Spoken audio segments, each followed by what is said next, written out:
In 1856, Thomas Cook, a Baptist missionary, founded a company which to this day bears his name.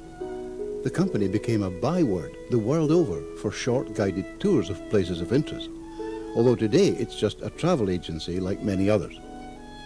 Compared with Thomas Cook's original intention, the aim of this short guided tour is perhaps more modest. We want to share with you something of the tranquil beauty of the place where we live. We're fortunate to have our homes in a lovely part of Scotland, but we believe we have a claim to a distinctive heritage when it comes to the kitchen as well. The ladies of Edzell Lethnot Parish Church have devised what is literally a cook's tour, stopping here and there to meet some of the cooks, who will each demonstrate a favourite recipe. Together with the hills and valleys, the streams, woodlands and gardens that make up the landscape around us, these recipes are part of the fabric of the Scottish scene. And to the first of these we now turn.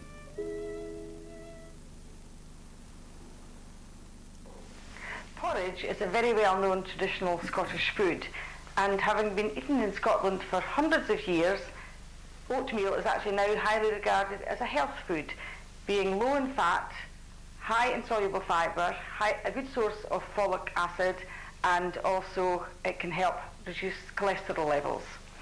To make porridge, which is a fine, easy, traditional and quick breakfast, for two people you would have 2 to 3 ounces of oatmeal.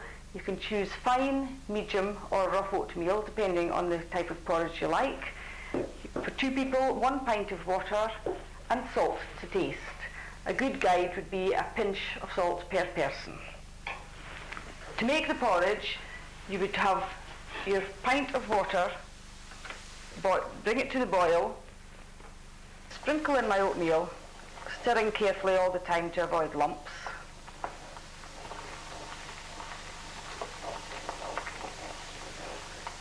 And once all the oatmeal is in, simmer for a minimum of 5 minutes until the oatmeal is fully swollen. The porridge is now simmering and will simmer for a minimum of 5 minutes. An alternative method is to put the oatmeal into cold water and bring it to the boil. This is not quite so traditional, but it does help to reduce the possibility of lumps. Porridge can also be made in the microwave. Put your ingredients in the jug, put it into the microwave for 1 to 2 minutes, stir it and repeat the process so it's nice and quick. That's simmering away there nicely now. The porridge is nearly ready to be served, so I would simply add my salt, a good pinch of salt per person, depending on taste. The porridge is now ready to serve, and I put it in the bowls and serve it with nice, preferably creamy milk, certainly nice cold milk.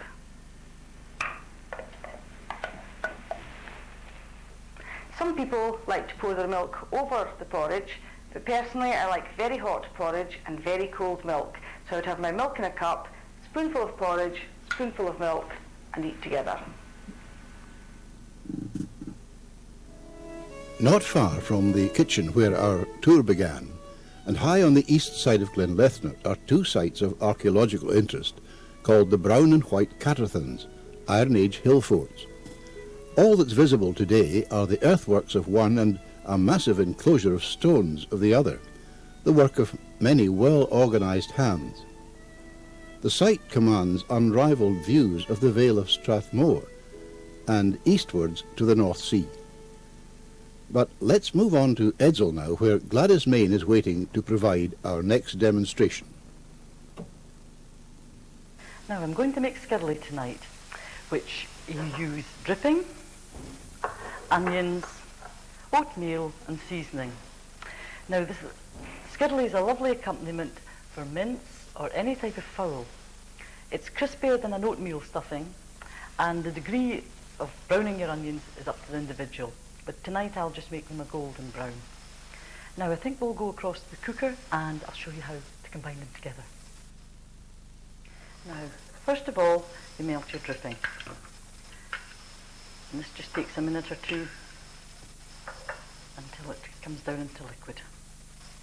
If you're a vegetarian, you can actually use sunflower oil or vegetable oil, but the dripping has an extra taste with it.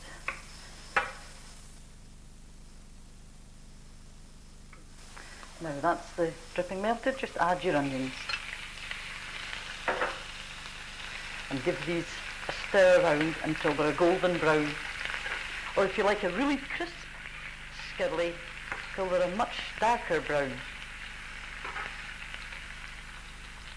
Just turn the cooker down slightly if it's too hot and sparking. Now the onions are just turning light brown and beginning to curl up, and this is where you add your oatmeal, just pour it in and season as much or as little as you want. And then stir the oatmeal around with the onions till it soaks up all the dripping. And once you stir this around, soaking up the dripping, just let it cook gently for about 5 minutes. Now that's it, soaked up all the dripping, and just stir it round gently.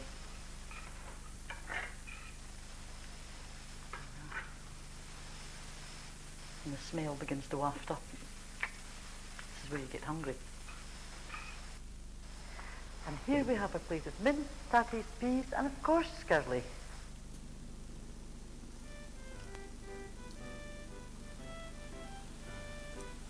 Towards the foot of Glen Lethnot, where the West Water tumbles its way to join the River Esk, there's a bridge with a curious name, Pirner's Brig. The name commemorates Mr. Henry Coates of J.P. Coates Thread Mills in Paisley, who used to visit the area for the excellent shooting it afforded. He had the bridge built to save himself a long walk, or so the story goes, and the pirns or reels for which he was famous are remembered in the name the locals gave to the bridge. The bridge is still in constant use at this popular picnic spot and enjoyed by locals and visitors alike.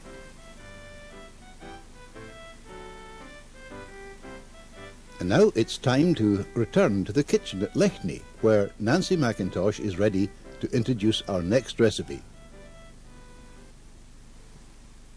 This is a recipe for oatmeal stuffing, which is very simple to make. You have in this bowl I have 8 ounces of oatmeal, to which I add the seasoning, which is a level teaspoonful of salt, a 1/4 level teaspoonful of white pepper, and a 1/2 level teaspoonful of mixed herbs. You can alter that to taste. Then into this mixture goes a chopped onion. I like it chopped fairly roughly because I like to get the bits of onion in the stuffing. And when you've mixed that in, here I have 4 ounces of marge chopped. It doesn't need to be rubbed in, just mix it in with your knife, and the marge mixes through as it cooks. It can be cooked in a bowl if you want it as an accompaniment for mince or stew, which is a popular way of having it in the northeast, as well as the usual uses for stuffing, as in poultry and game. You just cover this. I just use the oatmeal bag opened up and tie that round with a string, and when it's cooked, this is the finished article if you do it in a bowl. But if you want to, in the olden days, they used to put it in a little muslin bag, pop it in the pot along with the broth, and if you do that, it comes out like this, and is an excellent accompaniment for boiled beef and vegetables. Less than a mile from the village of Edzell are the splendid red sandstone ruins of Edzell Castle, which in its long checkered history has been home to the Lindsay family and host to Mary Queen of Scots and King James VI. It was also a garrison for the forces of Oliver Cromwell.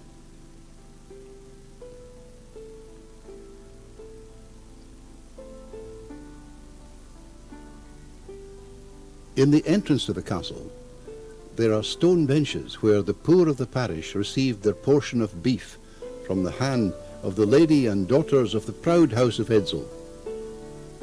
The cookery was such that it earned the name of the Kitchen of Haggis.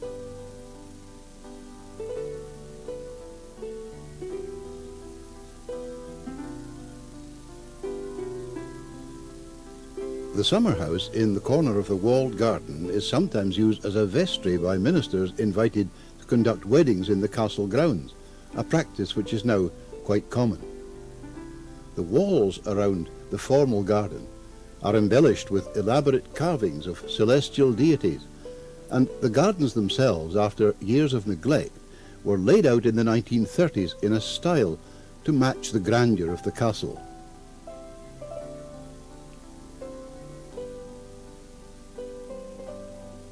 Little now remains of the great hall except the walls that have witnessed so much of our history in times gone by. But the visitor today couldn't find a better place from which to view the gardens, with the motto of the Lindsays etched out in the dwarf boxwood hedges below.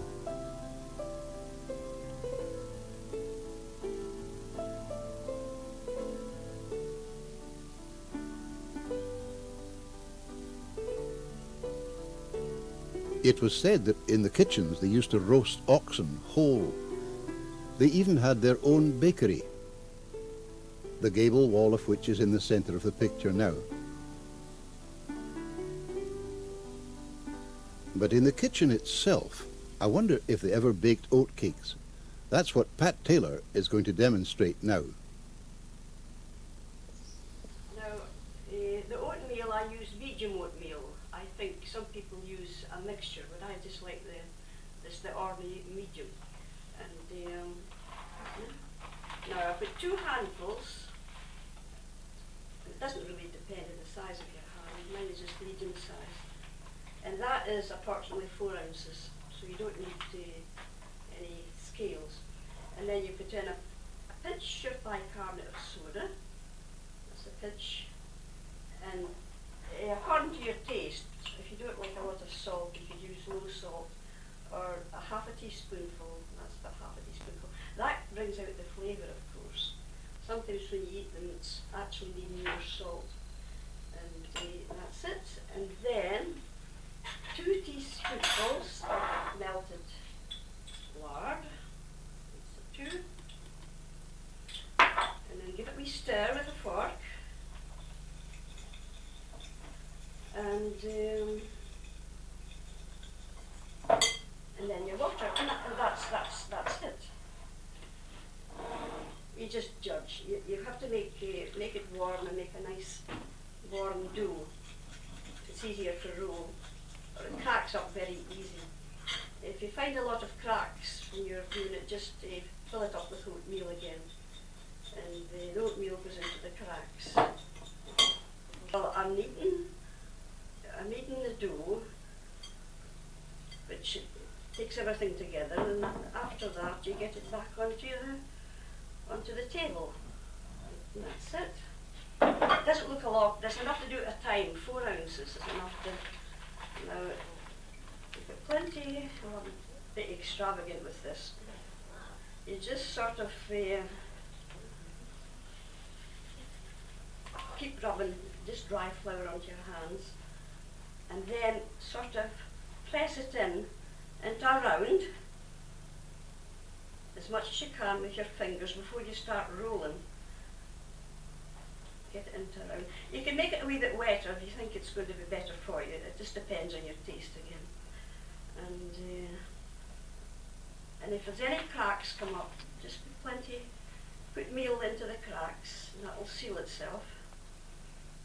Now, I think that's about ready for rolling. The flatter you can do it with your fingers, the better. Now, a little more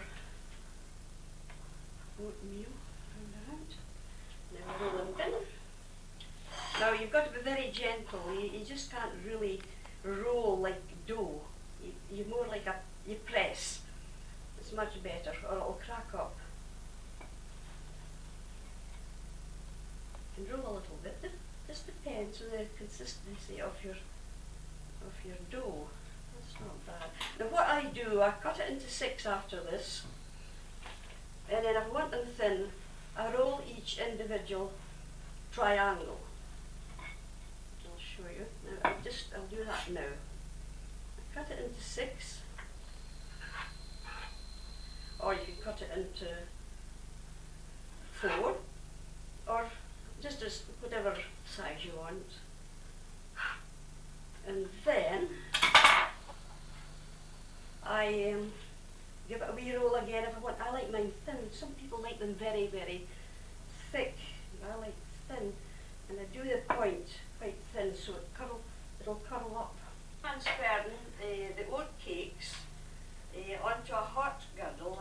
It's pretty hot, and any way you want. I put the point all inside so that you know when it's really ready. When they start to curl up, they're ready to put in the oven or to put under the grill to finish off the surface. Or if you don't want to use a girdle, just put the oat cakes right into a medium oven and let them bake just like a biscuit. And now they're cooling. They're cooling there. That's the way to cool oat cakes. And after that they're cool. I put them on the plate for presentation. And they're ready to eat with the cheese and the butter. And they're not too tender, or you can't spread them. Now, if you want to make wee oat cakes, they're easy, very easy done. And just put them on the girdle again, and you could turn them over on the girdle, or just put them direct right into the oven, just like a small biscuit. And so it's quite simple making oat cakes. The folk of Edzell are rightly proud of their gardens, and who knows how many pairs of envious eyes have peered over the wall at the mains of Edzell. For here, in spite of the wind that often plays havoc with the blooms, is a very fine example of a Scottish garden. But Edzell folk take no less pride in their public places as well. Here at the Ingalls Memorial Hall in Edzell, they have colourful gardens surrounding both the public hall and library. And there's also a superb rose garden, the envy of any local authority.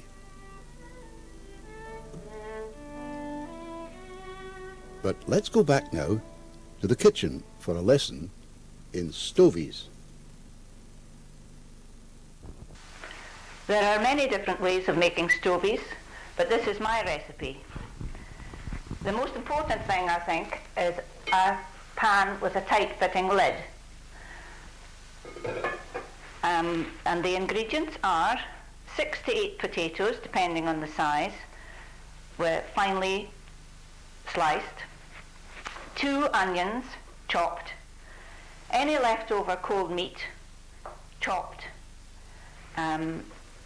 roast fat, and salt to season. The first thing to do is to melt the dripping in the pan. I'm using roast fat here, it's best, but you can use Trex if you like. This is to saute the onions.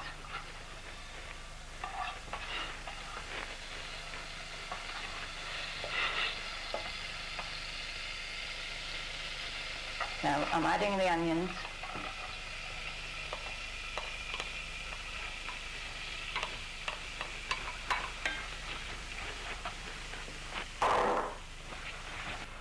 I put half the potatoes into the pan.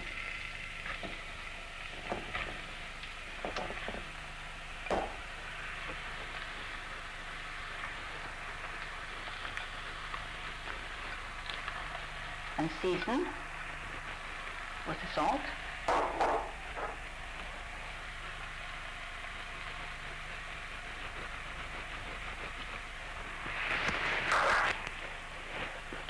Layer over the cold meat that has been chopped and add the remaining onions.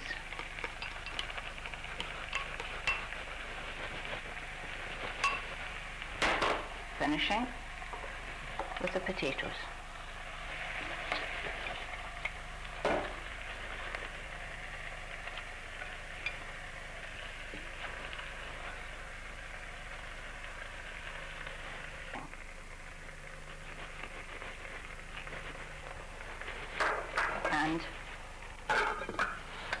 put on the lid. I cook my stovies in the oven, but if you have a hot plate, you can cook them on the simmering side, or if you prefer to cook them on your ring, then they take about an hour.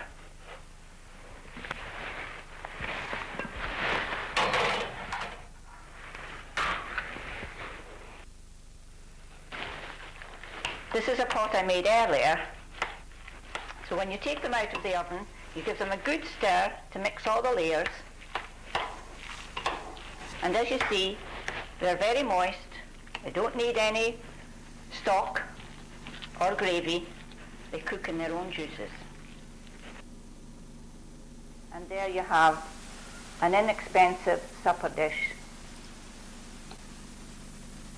served with oat cakes. Few people who drive into Edzell can fail to be impressed by the 2 miles of straight, flat road that culminate in the Dalhousie Memorial Arch, erected in 1889. It was a tribute to John Ramsay, 13th Earl of Dalhousie, and his Countess Ida Bennet, both of whom sadly died within hours of each other. The Earl was a much-loved, true-hearted man who devoted his short life to the interests of his tenants. And at this point we're going to hear what Bea Rollinson has to say about haggis.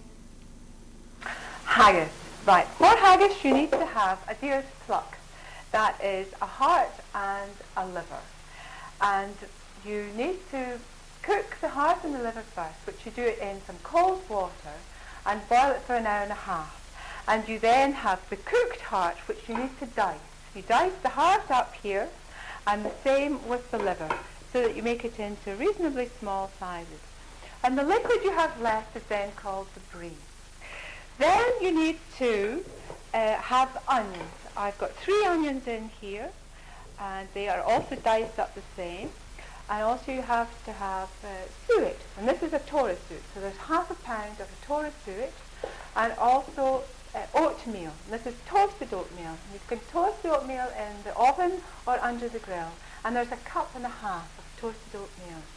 And your seasoning is salt and pepper, nutmeg and cayenne pepper. So now we need to mix this all up. Right, everything in together. The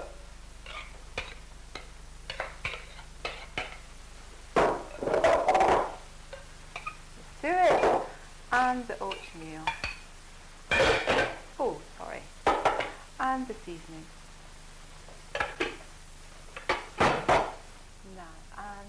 In our brie. Now there's just a pint here, but I happen to have some extra. And that's my pint and a half of brie. Now a good mix round. And it's quite moist at this stage, but through the cooking the oatmeal absorbs the moisture. And then it becomes hopefully a free sort of texture. This is the deer's stomach. This is the bag that we cook the haggis in. And this is the lining. So there's a skin that you have to remove to then be left with this bag. And we now need to start and put the stuffing into the bag. That's going to be a bit messy, but all the ingredients are in my bag, and this is the opening. So now we need to stitch it up. So with a needle and thread, oops, and it just needs to be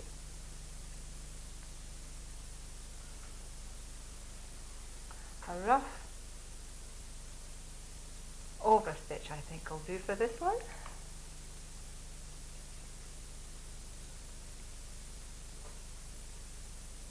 Oh. Okay, so now I've stitched it all up, and that's the contents in the bag. Now, nowadays people sometimes use lamb's liver or a lamb's heart instead of the deer's. So now we need to put it in the pot. Right, now. So in she goes. There we are. So it goes into the boiling water, and you need to prick the bag to allow the air out of the bag. Otherwise the bag may burst, and it tightens and reduces it in size around the contents. I've already got one here that has boiled for 3 hours to 3.5 hours. And people sometimes make this in a bowl. That's another possibility, rather than in the traditional haggis bag. Now, there is our traditional Scottish haggis.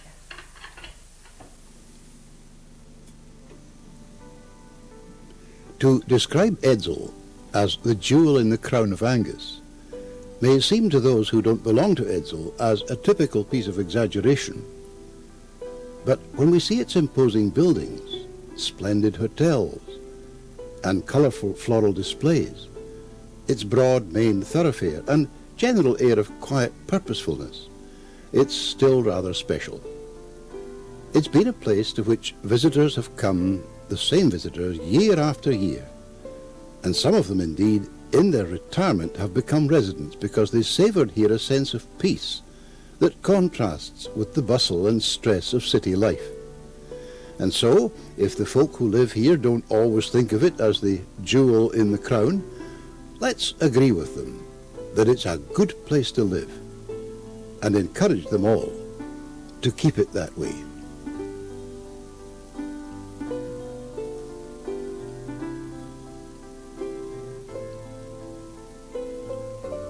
It's time now to meet Christine Harper and hear what she has to say about Scotch broth.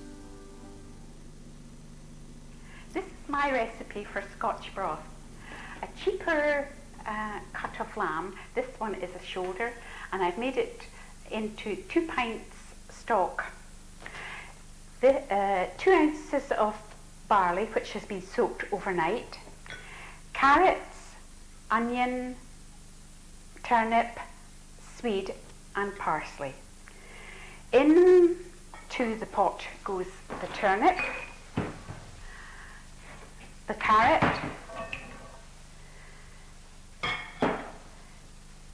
the leek, pearl barley, and the onion, and the stock.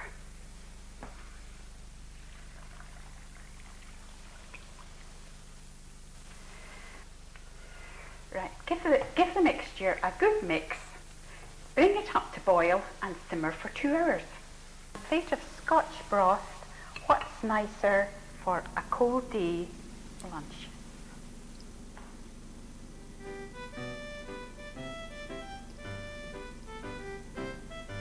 Christine suggests that Scotch broth is just the thing for lunch on a cold day, but might it not also be the very thing to come home to after a strenuous round of golf on Edzell's first-class golf course?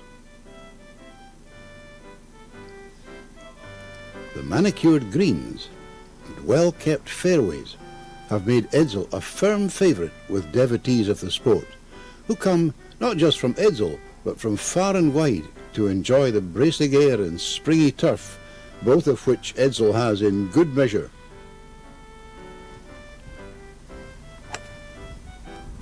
Now, where did that go?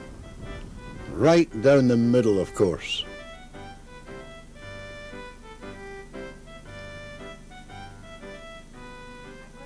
Called skink. It's a thick soup. You need flaked fish, onion, mashed potato, butter, cream, milk, warm milk, and seasoning, and parsley to garnish with. Bring it to the boil and simmer it for 5 to 10 minutes. Once that's done, you take out your fish and you flake it.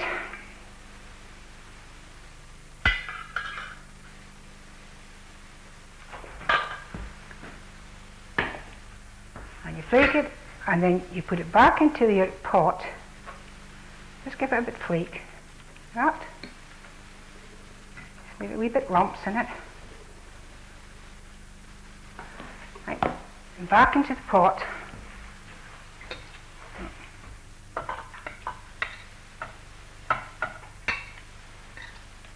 I'll just put another drop just now, just to let you see what happens. And your butter.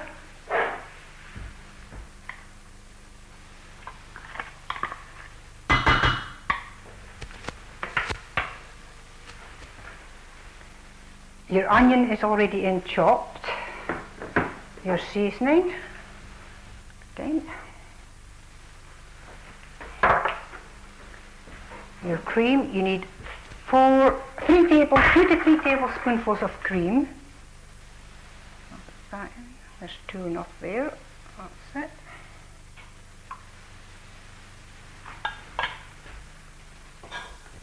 And your milk. Pint of milk, warm milk.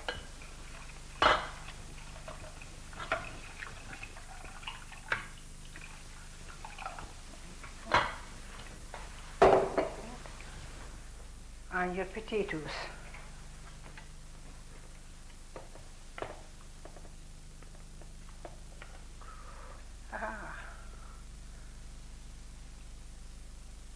And you bring this to the, just bring it through the boil again, and that is your common skink. And just bring it through the boil. And you can have it very thick or thin, it's up to yourself, and you can also dice your potatoes or slice them, but I prefer mine mashed. And this is a plate of Colin skink.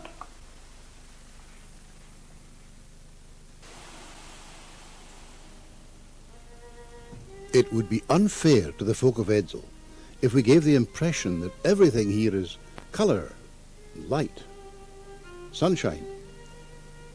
A more sombre yet intriguing spot on the River Esk near the start of Glen is known as the Rocks of Solitude. Quite how it acquired this name is unclear, but perhaps where the river glides under its leafy canopy between the massive boulders on either side, one may be led in the solitude to contemplate the darker side of life. If it has anything to do with that, then perhaps a visit to this place is no bad thing.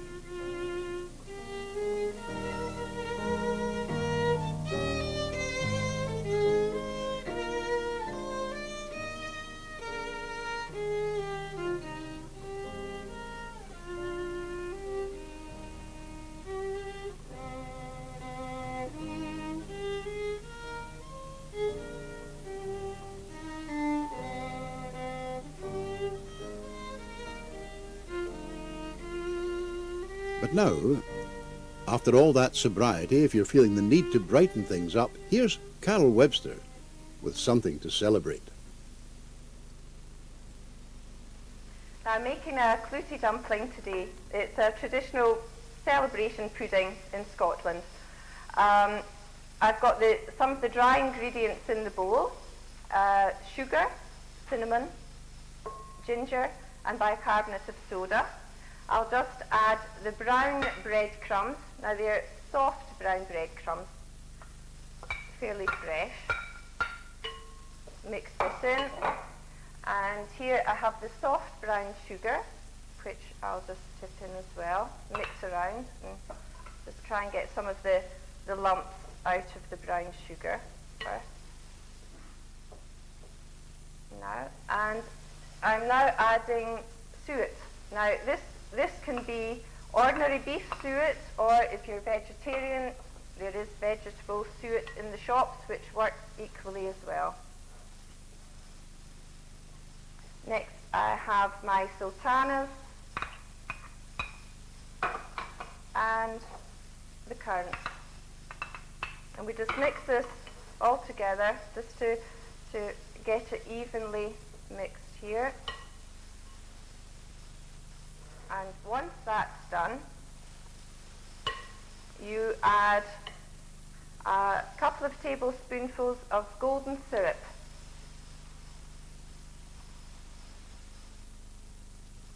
It's often a good idea to warm the spoon when you measure out your golden syrup, and that way it runs off the spoon really easily. And then you add some milk just to bind the mixture together. Now you don't want the mixture too loose. If it's too loose, then the dumpling actually tends to crack or break.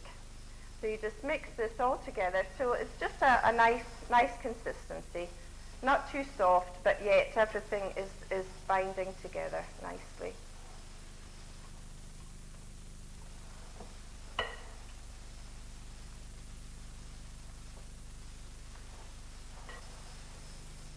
Now I now have the cloth which has been in boiling water, and this is what the dumpling will be cooked in. It could be a tea towel or an old piece of sheet, anything like that. Now what you do is you dredge the cloth quite liberally with flour. This creates a skin, a watertight skin for the dumpling. You then put the mixture in the middle here.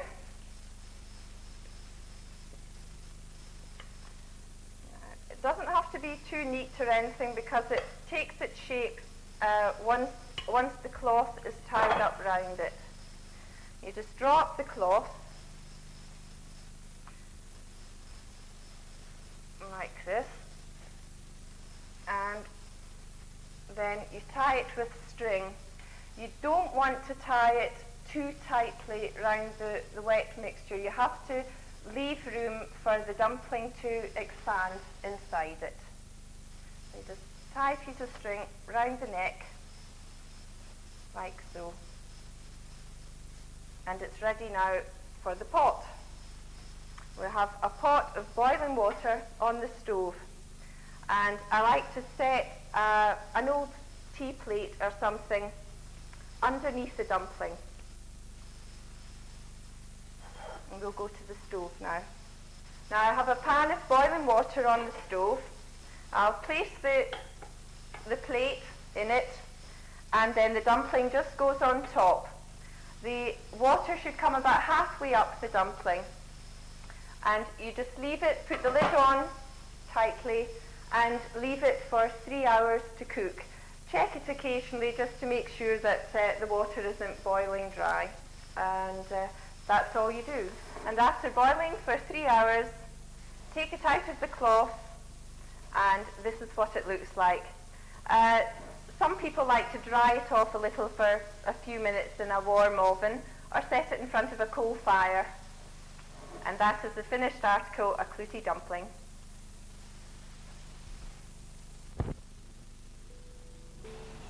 What visitors from distant parts make of these magnificent specimens of Highland cattle, whose ferocious-looking horns belie their placid nature, is anybody's guess.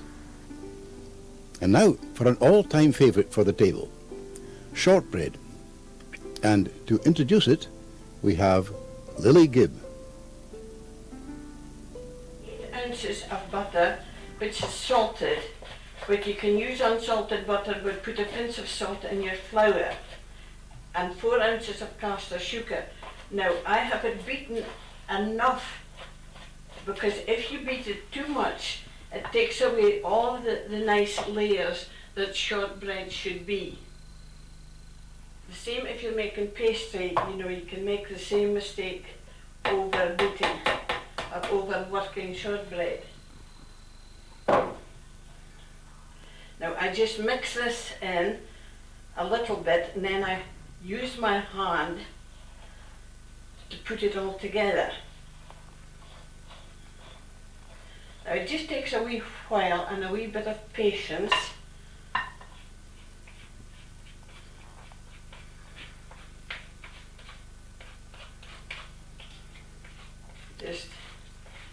I'm too much of an Aberdonian not to waste anything, so I scrape everything so well.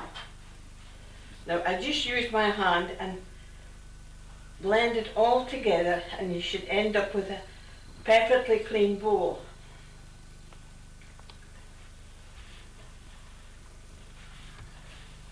Got it as far as my bowl is perfectly clean. Just so it doesn't need to be washed, I'll just remove this as well. Now on your work surface, just put a little bit of flour and you just work it until you think that all the cracks have gone.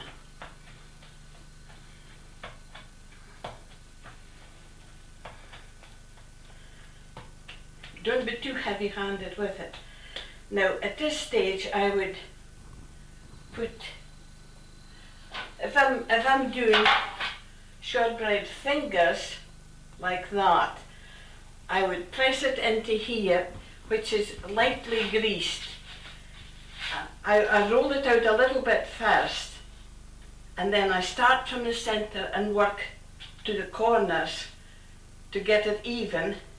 Then I prick it with a fork and bake it. Then again, I cut it into four pieces, as equal as you can. I usually weigh mine to make sure I have, the same quantity. I flour my mould. I usually have it floured before, actually. And when I'm ready to put, I just knock the flour out. I put my quarter of mixture in there and I press it out. I just take like that. I press it out. Then again, I tip it into my tray. I had a tray someplace. There, like so. Do you want me to do one? This is the time when it will not come out.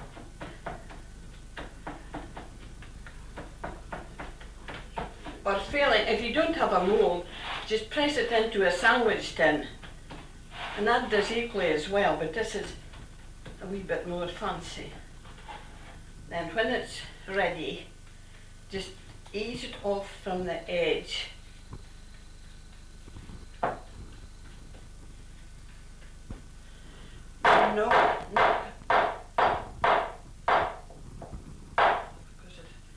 Knock it out and put it in your, prick your round there and bake it. Traditionally, rounds of shortbread shouldn't be cut. It should just be broken into pieces. I've made a mess of that too. And, just broken into little bits of that. And serve it like that.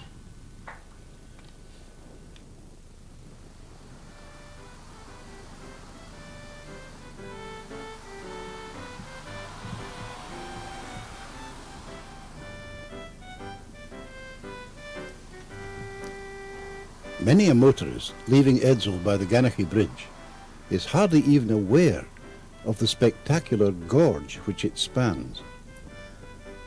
The first bridge was built by a farmer in 1732 with one helper.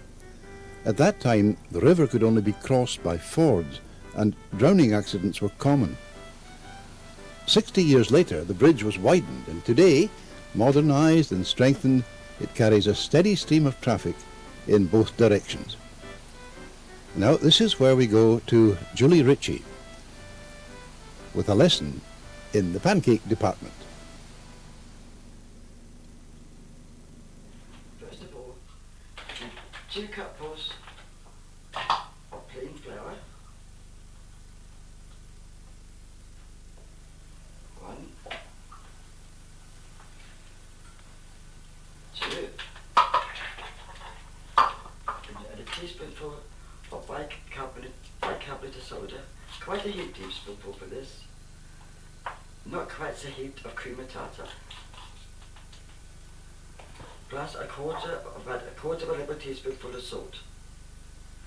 And you stick that all into the bowl, and this makes approximately about 25 pancakes.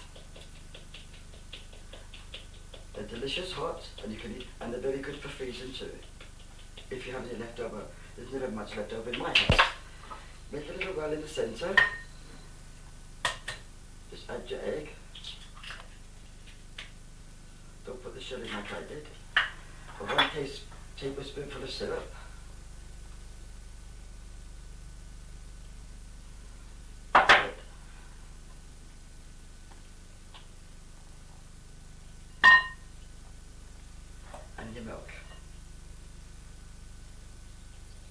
little at a time to begin with.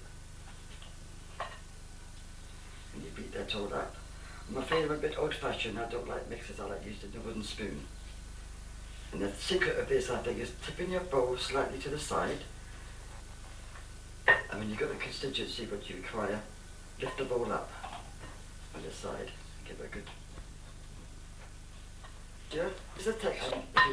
If you wooden spoon and lift it so the air gets into it, then you'll see bubbles appear. Some people leave their batter lying, but I don't do that. I just do it straight away. It comes out perfect. So you get your mixture, your tablespoon. So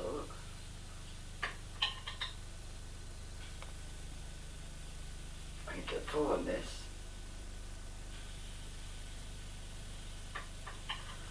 And when you see all the bubbles appear, the time you got the last one on, usually the first one is almost sort of ready. It doesn't take very long, it's just a matter of a few seconds. You see the first one, the bubbles are beginning to come up now. Here we go.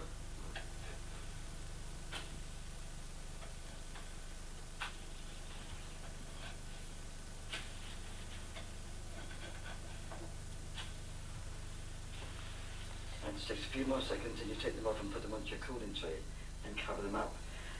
And that keeps them nice and moist. Right, that's about it.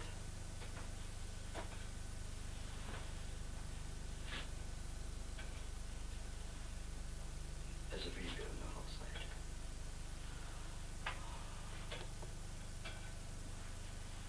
And just cover them up. It's ready for eating.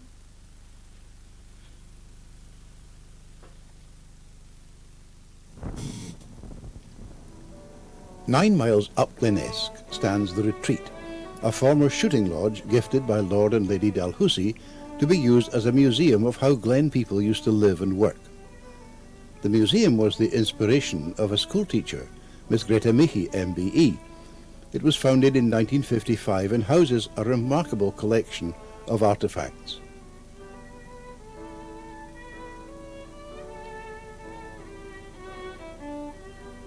Old gramophones and the faces of Scottish fiddlers like Neil Gow and Scott Skinner represent a cultural tradition that was alive and well.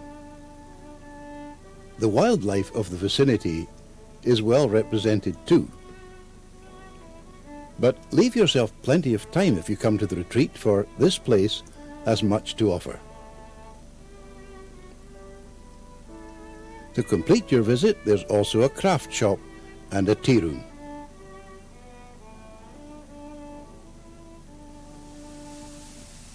Our final demonstration is a very special dessert.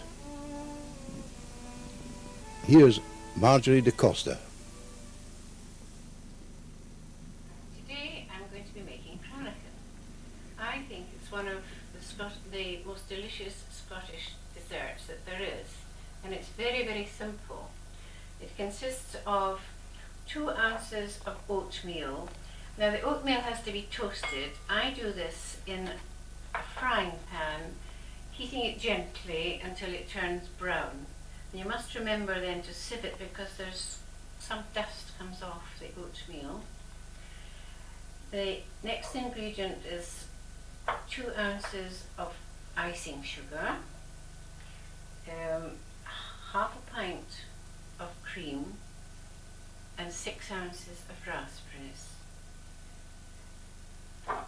Later you add drambuie or whiskey, whichever you prefer to taste. First of all, I'll whip up the cream. Now the cream mustn't be whipped stiffly.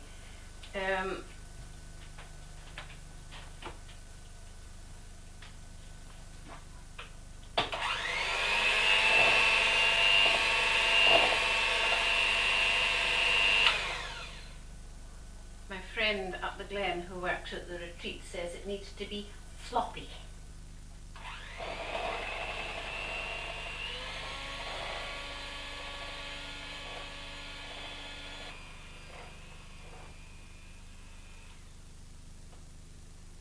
add the other ingredients.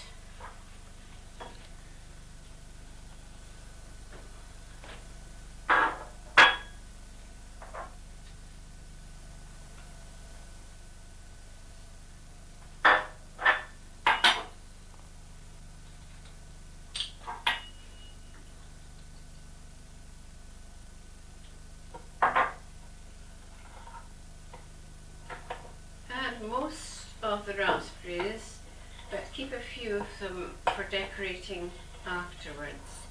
But this is really much better made in the summer with fresh rasps, because although it's lovely to have it in the winter, the frozen rasps are very wet, not quite the same as the fresh ones.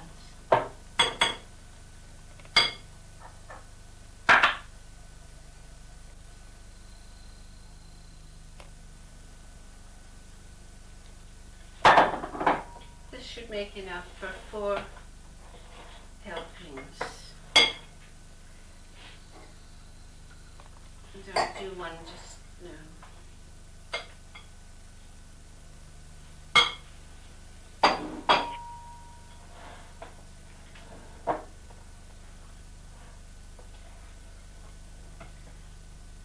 Mix it all up. It'll make 4 helpings. Actually, you can.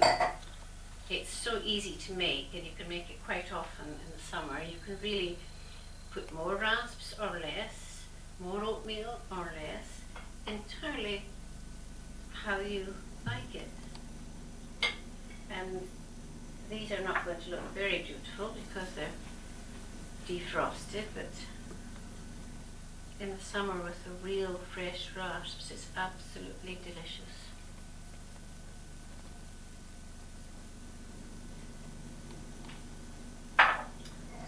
There you are.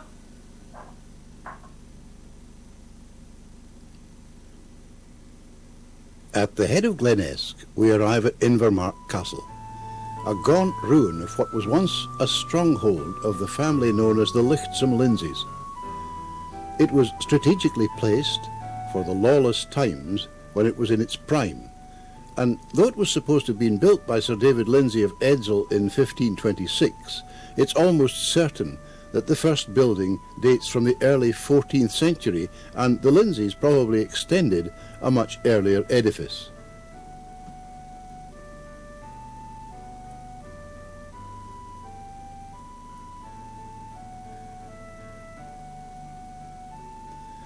A little way further along the rough roadway past Invermark Castle, and at the north-east corner of Loch Lee, we arrive at the ruins of the Auld Kirk, which once served a much greater population who lived at the head of Glenesk than the sparse numbers there today.